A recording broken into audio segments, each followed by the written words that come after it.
நண்பர்கள் தின வாழ்த்துக்கள். ரொம்ப சந்தோஷமான ஒரு நிகழ்வு.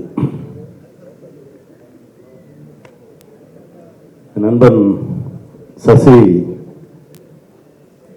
பல இடங்களில் நினைவுபடுத்தினார்.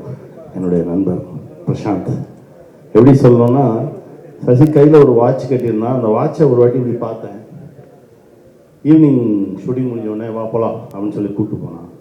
எங்கன்னா ஒரு பெரிய வாட்ச் ஷோரூம் கூப்பிட்டு போயிட்டு, நீ வாட்ச் பார்த்தல, உனக்கு என்ன வாட்ச் பிடிக்குதோ எடுத்துக்கோ, எனக்கு அந்த வாட்ச் தான்டா பிடிச்சிருக்கு, அதனால தான்டா அதை பார்த்தேன், அப்போ அது நீ கட்டிக்கோ, எனக்கு வேறு வாட்ச் செலக்ட் பண்ணு அப்படின்னா. அதே மாதிரி நண்பர் கண்ணாடி போட்டிருந்தாரு. சும்மா அந்த கண்ணாடியை எடுத்து நல்லா இருக்கே அப்படின்னு சாயந்தரம் எனக்கு 3 கண்ணாடி வந்துச்சு. அதில் எது வேணுமோ செலக்ட் பண்ணிக்கோங்க. அப்போவே சொன்னேன், எனக்கு அவன் தான் பண்ணியிருக்கான், அவனுக்கப்புறம் இப்படி ஒரு நண்பர் கிடைச்சிருக்காரு, இந்த பேரன்புக்கு நான் என்ன செய்ய போகிறேன் அப்படின்னு பல நாளாக. ஏன்னா அதெல்லாம் கிடைக்காது, அந்த மாதிரி சொந்தம்லாம் கிடைக்காது. அதுக்கு எப்போவுமே நினச்சிக்கிட்டே இருப்பேன். திடீர்னு ஒரு நாள் எல்லாம் காரணமே இல்லாமல் ஃபோன் பண்ணேன், ஐயா எப்படி இருக்கீங்க, நாங்கள் 2 பேரும் ஐயான்னு பேசிப்போம். அது ஒரு பெரிய அன்பு இருக்கும், காரணமே இருக்காது.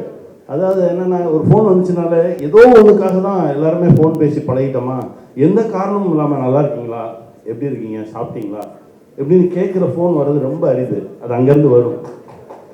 நான் பேசியிருக்கேன், அதை உணர்ந்திருக்கேன். நான் எங்கேயோ ஏதோ ஒன்று பண்ணியிருப்பேன், அதை பார்த்துட்டு எனக்கு ஒரு ஃபோன் பண்ணுவார். அதுதான் எனக்கு ஒரு பெரிய ஒரு பிடிப்பை ஏற்படுத்துச்சு எனக்கும் அவருக்கு இடையில. எத்தனையோ படம் பண்ணியிருக்கோம், பண்ணுவோம், ஓடிடுவோம், அப்படியே போயிடுவோம். ஆனால் இந்த படம் ரொம்ப ஸ்பெஷல். இதோட ஆரம்ப புள்ளி எப்படி அப்படின்னா, தெலுங்கில் இதே ரோல் பண்ணுறதுக்கு என்ன கேட்டாங்க, நான் பண்ண மாட்டேன்னு சொல்லிட்டேன். அப்புறம் தமிழில் வந்தோடனே என் தம்பி கிஷோர் ஃபோன் பண்ணான், இந்த மாதிரி சார் பேசணுன்றாரு. எனக்கு இவர் தான் பயம். எப்படின்னா, நான் தேட்டரில் ஆப்ரேட்டராக இருந்தப்போ மலையூர் மம்பட்டியான் படம் எடுத்து நான் ஓட்டியிருக்கேன். கொம்பேரி முகன் எடுத்து அந்த ஸ்க்ரீனில் பார்க்கும்போதே பதட்டமாக இருக்கும். இப்போ ஒரு ஷாட்டு பார்த்த மாதிரி, அவர் எதுக்குடா பேசணுன்றாரு அப்படின்னா, இல்லை எனக்கு தெரியல, நான் இந்த இருக்காரு, இருக்காருக்குள்ளே கொடுத்துட்டான். வணக்கம் சார் அப்படின்னாரு. சார் நான் வந்துடுறேன் சார் அப்படின்னு. ஆனால் நேராக பார்த்த பிறகு தான் தெரிஞ்சது அந்த அன்பு.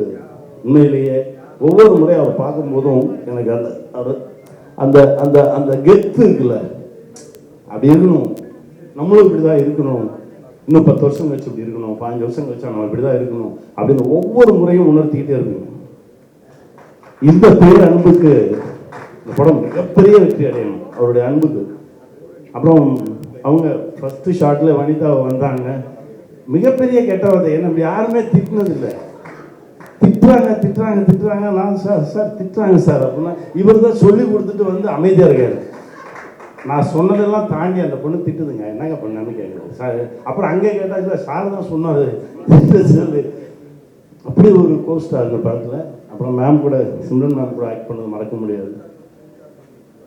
முடியாது. அவ்வளோ அழகான ஒரு பெர்ஃபார்மர். நிறைய படங்களில் அசிஸ்டண்டாக இருக்கும்போது பார்த்துருக்கோம், பேசியிருக்கோம். பட் ஆனால் இப்படி சேர்ந்து நடிக்கிறதுக்கு வாய்ப்பு கிடைச்சது மிகப்பெரிய விஷயம். ஊர்வசிமா, அப்புறம் பிரியா வந்து நீங்கள் நினச்சதெல்லாம் நடக்கும், சரியா? சந்தோஷமாக இருக்கும். God bless. அண்ணன் ரவி யாதவ் அண்ணா ரொம்ப ரசிச்சிருக்கோம், அவருடைய கேமராவில் நடித்தது ரொம்ப பெருமை. தம்பி இப்போ தான் ரொம்ப நாளாக பார்க்கணும், பேசணும்னு ஆசைப்பட்டுக்கிட்டே இருப்பேன். நிறைய விஷயங்கள் இவரை பற்றி கேள்விப்பட்டிருக்கேன். பட் ஒரே அலைவரிசை, ஆனால் சந்திப்பதற்கு இவ்வளோ காலம் ஆகிருக்கு. ஆனால் ஒவ்வொரு முறையும் நான் நினச்சது எல்லாத்தையுமே இப்போ அவர் வந்து நேராக பார்க்கும்போது சொன்னது ரொம்ப சந்தோஷமாக இருந்தது. ரொம்ப மகிழ்ச்சி. நண்பன் நிகில், அப்புறம் இந்த படத்தில் நடித்த ஒர்க் பண்ண எல்லாருக்கும் என்னுடைய மனமார்ந்த வாழ்த்துக்கள். சுஷாந்த் சார், உங்கள் மனசுக்கு இன்னும் இது அப்படியே பல மடங்கு உயரும் சார். வாழ்த்துக்கள் சார். நான் இறைவன்கிட்ட பிரார்த்தனை பண்ணிக்கிறேன் பெருசாகி. நிகில் சார், வணக்கம் சார். மகிழ்ச்சி. உங்களை எல்லாரையும் சந்தித்தது ரொம்ப பெருமகிழ்ச்சி. இந்த படம் மிகப்பெரிய வெற்றியடையும். அடுத்த முறை மீண்டும் அந்த நிலையில் சந்திப்போம். வாழ்த்துக்கள்.